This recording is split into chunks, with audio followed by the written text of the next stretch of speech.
What's going on, guys? Fuller here with Custom Offsets TV on the YouTube, coming at you with another video in our From the Inbox series where we answer your questions that you either DM us or drop in the comments or message us on Instagram, Snapchat, Facebook, wherever you're getting a hold of us. This is where we answer your questions. So we get a lot of questions sometimes from people that are asking, you know, I want to go with wide wheels, but how wide can I go before I start running into issues in the front end and start wearing out all the components for steering or wheel bearings, etc. and so on. So we're kind of going to dive into that and show you how wide you can go before you start breaking stuff. Also, if you haven't yet, make sure you subscribe because, well, we're trying to hit 200,000 and basically my job depends on it, and I'd really like to keep bringing home a paycheck.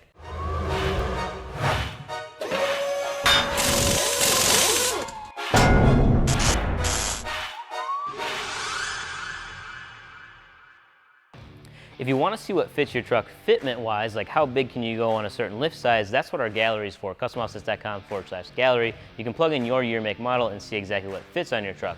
What we're talking about today is how wide can you go before you start breaking things. So if you've looked at all on our website or you've looked through the gallery, you've probably seen a whole bunch of trucks with a really aggressive stance because that's kind of what we're known for, and that's what most of the guys here that are running trucks are running on their vehicles. Something really wide that sticks out super far, and that's kind of the hot look right now that a lot of people are going for.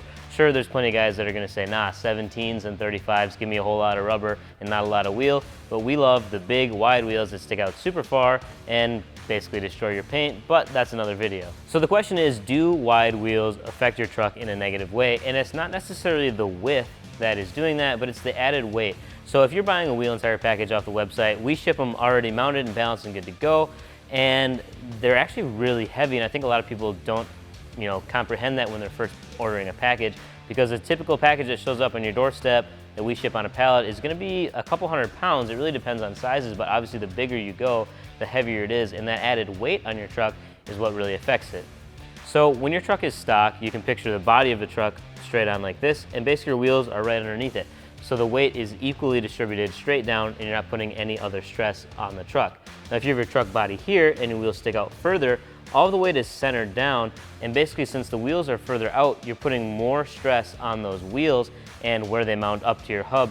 So essentially, if you could imagine in an extreme case where your body is pressing the weight down and your wheels are sticking out here, it's basically pushing them in like this.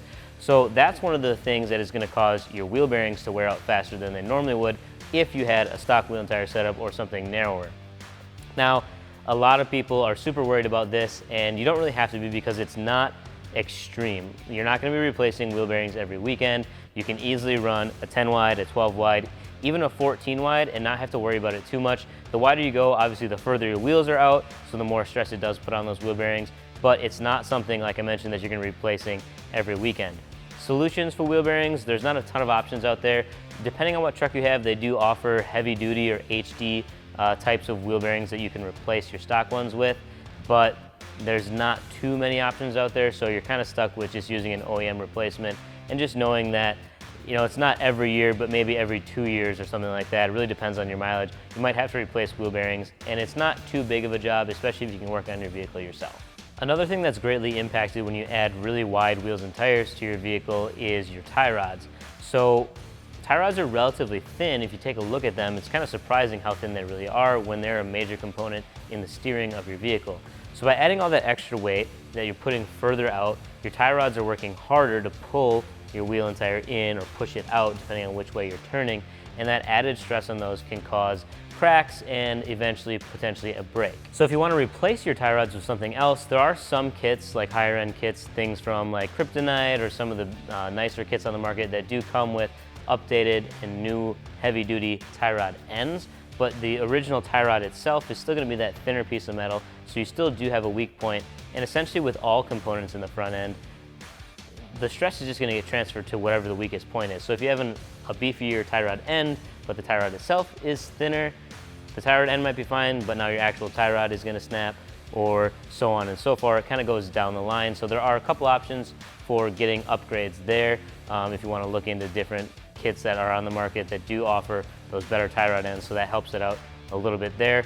If you keep going down the line further into the truck, the other issues that you run into on HD trucks or on older trucks would be like your Pitman arm or your idler arm. Those components, same thing. As long as your tie rod and your tie rod ends hold up, then that stress gets transferred to the next part, being your Pitman arm.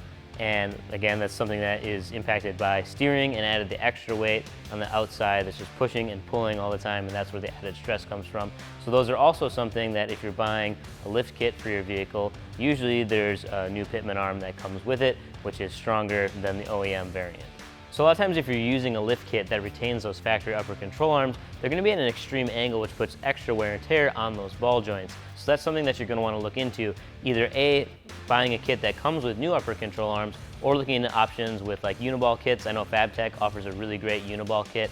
Or you can also consider going to a different style of upper control arm that isn't necessarily with the kit, but you can buy them separately, that offers a uniball kit, or just upgrade to like some Moog suspension products. We really like those. Those are super heavy duty and they work really well. Or check out Kryptonite. They have a lot of options for GM trucks. We do carry some of the Kryptonite products on our website, and they're one of the only companies actually that offers upgraded wheel bearings for GM trucks also. So is it possible to run super wide wheels? Do we run super wide wheels? Absolutely. And it's kind of one thing, if you're an enthusiast and you like building trucks or you like building cars, it's something that you just understand. When you put aftermarket products into a vehicle, you decrease some reliability, whether it's performance parts or suspension or wheels and tires, because if it's not how it came from the factory, it's not how it's designed to work. But we all say screw that because we love the way that our trucks look. If you guys have any other questions, feel free to drop in the comments below or shoot us a message on Snapchat, Instagram, Pinterest, Twitter, wherever. We're all over the place. Peace.